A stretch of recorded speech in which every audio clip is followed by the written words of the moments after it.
عليكم.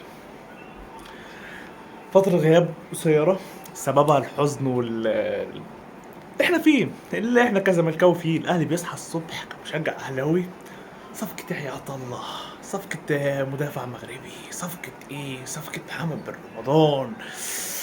صباح الخير، انا جاهز للسوبر الافريقي. زملكاوي يصحى، احنا جاهزين للسوبر الافريقي برضه، بس جاهزين برؤى لوكا مودريتش بتاعنا. احنا جاهزين بالزناري اللي على رأي عمرو الجرجيري ولا عمرو الدرديري. الزناري محتاج مكنة ريس عشان يلحق وسام ابو علي. صباح الخير، ازيك يا زملكاوي؟ تعالى يا حبيبي كده نتكلم شوية. تعالى نتكلم عن اشرف بن شرقي. اشرف بن شرقي حلم جماهير نادي الزمالك، الحلم اللي ليست هيتحقق، مش هيتحقق والله ما هيتحقق، او هيتحقق بس بعد ما احنا نموت، بعد ما يجيلنا الشلل الرباعي من اداره نادي الزمالك. اداره ناجحه في اشياء وفاشله في اشياء تانية كتير. هتقول لي زي ايه؟ هقول لك زي ايه. هي ناجحه ان هي تحل لك مشاكل، إيه، حل الكيد، مش عارف ايه، سد ديون، كذلك الامر. تحس ان هي بتعرف تحل فلوس، بس تيجي بقى صفقات اللي هو اخش اتكلم معاك واقول لك احنا هناخد اللاعب دوت وهديك قصاده كذا وهحط كذا وهتاخد لاعب، اللي هو تبقى فيها صفقات ما بتعرفش، ما تفهمش فيها حاجه غلط. بيعطلوا هما في النقطه دي هما بيعطلوا فيها، هما بيقفوا في النقطه دي. تعالوا لك اشرف بن شرقي تم ايقاف تفاوض مع اشرف بن شرقي بسبب حاجه واحده، بسبب التعاقد المالي في الموسم. يعني اشرف بن شرقي لغايه دلوقتي طالب مليون و800 الف دولار. تمام، نادي الزمالك اخر ما وصل مع اشرف بن شرقي هديك مليون و100 الف دولار بس. كانت الامور شبه ان هي هتميل من اشرف بن شرقي وهيوافق، لكن رجع تاني وقال انا مش موافق، فالامور توقفت. هل اشرف بن شرقي عنده عروض اخرى؟ اشرف بن شرقي ما عندوش عروض اخرى، وما عندوش نادي العربي الكويتي وكلام، ما عندوش اي نادي اساسا من قطر.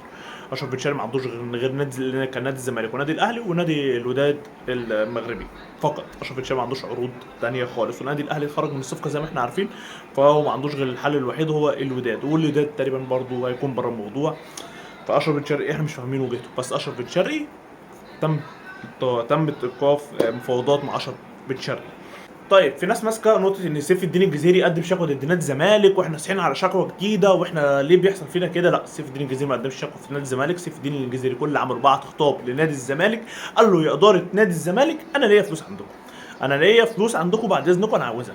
لكن سيف الدين الجزيري ولا ما رجعش مصر عشان خاطر المستحقات ولا الكلام ده. سيف الدين الجزيري كل اللي حصل ان التاشيره بتاعت الرجوع لمصر فيها مشاكل، فهتتحل وهيرجع زي حمزه المسلوسي رجع لمصر. لكن هو ما قدمش شكوى في نادي الزمالك نهائيا، يعني انفك الكلام ده ما حصلش، ما جاش. هو قدم بس كابتن حسين انا ليا فلوس عندكم فبعد اذنك عايز، بس هو ما زي انذار، هو ادى انذار لمجلس الاداره مش اكتر ولا اقل.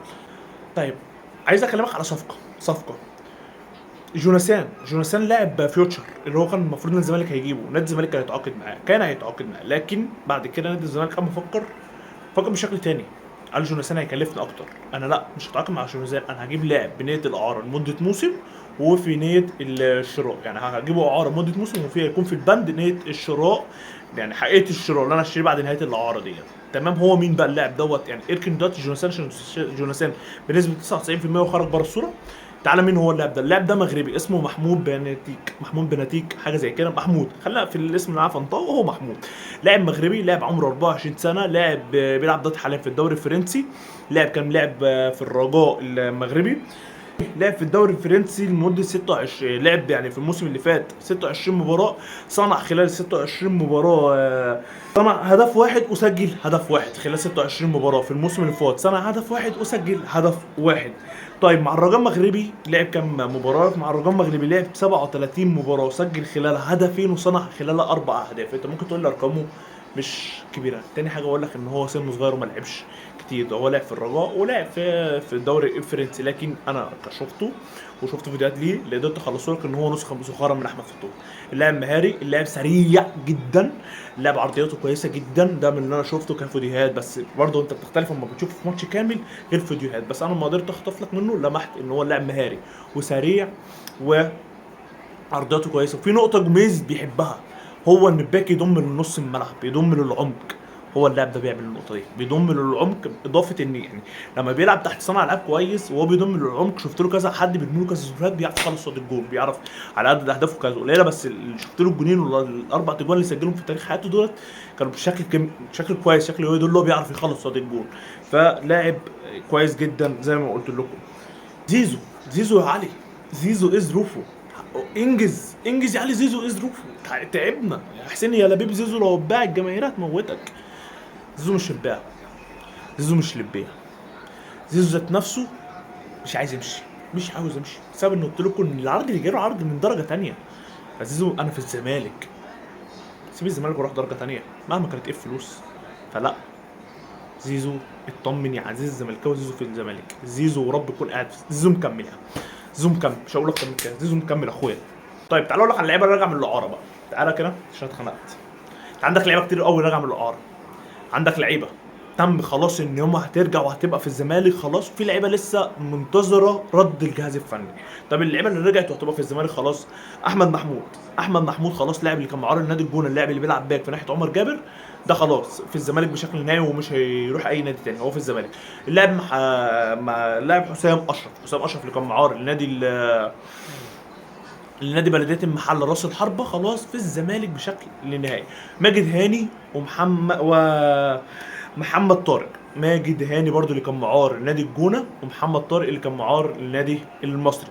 اللاعبين دول رجعوا نادي الزمالك لكن منتظرين رد الجهاز الفني، هل يطلعوا معاره ولا هل هيكونوا في نادي الزمالك. ومعاهم باضافه علي ياسر وفي لعيبه كتير تانيين دولت مستنيين الرد من الجهاز الفني.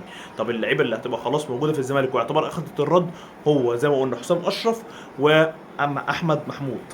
نادي الزمالك خلاص زي ما عرفنا اتحرك بشكل رسمي لحل مشكله قفل القيد ومشكله ابراهيم نضاي. نادي الزمالك اتحرك بشكل رسمي وكلم ابراهيم نضاي ان هم خلاص هيدوا له فلوسه، بس لسه ما وصلوش نقطه ان هم عايزين يقسطوه على قسطين، ولسه في مشكله مساعد فيريرا دي خلاص تتحل، ده هو 400,000 دولار ولا حاجه زي كده، فمشكلته اتحلت ويعتبر الكيد مفتوح اساسا. يعني الزمالك لو جاب صفقات يعتبر هيأيدهم عادي ان الموضوع ده يعتبر اتحل، ما عدا بس نقطه ابراهيم نضاي يعني، بس خلاص اتحل، خدها مني كلمه اتحل. اخويا نادي الزمالك بعت لنادي انبي قال لهم انا عايز البلعوطي حارس مرمى، وقال لهم انا عايز محمد حمدي، قال لهم انا عايز بلعوطي حارس المرمى ومحمد حمدي الباك اللي بيلعب في ناحيه احمد فتوح. قال له تمام. قال له محمد حمدي احنا مش هنرد عليك في السعر دلوقتي، اما بلعوطي من النهايه 15 مليون تاخده، 15 مليون جنيه تاخد البلعوطي حارس المرمى، 15 مليون جنيه. ومحمد حمدي برضه جاي الزمالك لكن لسه ما عرفناش السعر. بس تقول لي نادي الزمالك هل بعد ما سمعوا الكلام ده موافقين؟ نادي الزمالك موافق وهياخد البلعوطي وهياخد محمد حمدي بشكل نهائي. اعتقادهم دول اكتر يعني، دول اوصف كتير على الزمالك عملهم. طيب حوار زياد كمال اللي خرجنا من كاس مصر عشان يروح يعمل فرحه، ايه ظروفه معانا يا علي؟ ايه ظروف زياد كمال معانا؟ زياد كمال يا اخويا، زياد كمال خلاص هيرجع نادي انبي، نادي الزمالك. وكابتن حسين لبيب كابتن كلم رئيس نادي انبي قال له انا عايز ارجع زياد كمال. رئيس نادي انبي رد عليه قال له طب انا ليا 9 مليون جنيه مستحقات صلاح عاشور ومعوض من 2012، اسلام عوض وصلاح عاشور من 2012 عايزهم. قال له هم كام؟ قال له 9 مليون جنيه. قال له خلاص هديك ال 9 مليون جنيه وتاخد ايه؟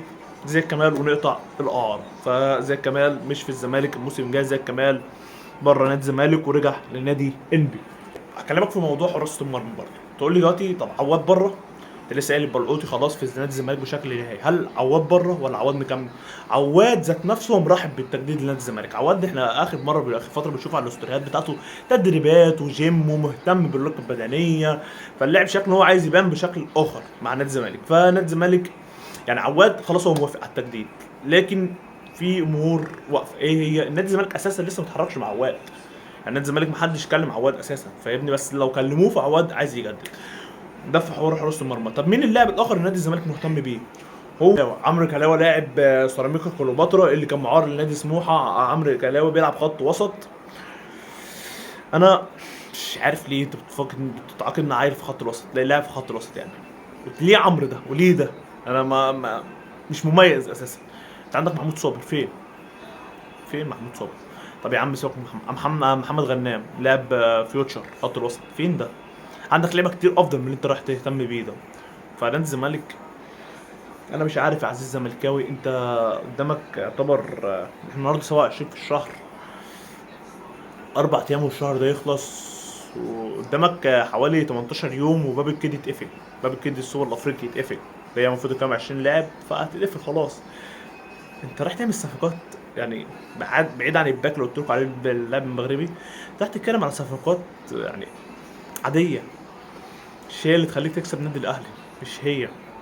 انا مش عارف الاداره بتعمل ايه يا عزيزي الزملكاوي، انا تعبت، انا عقلي قلنا في بدايه الكلام ان في صفقات ضخمه هتيجي نادي الزمالك ومش عارف ايه، لكن اللي بيحصل دلوقتي غير اللي كان بيحصل في الاول. فعزيزي الزملكاوي، فيديو النهارده لو عجبك ما تنساش دوس اللايك والشير والسبسكرايب. سلام.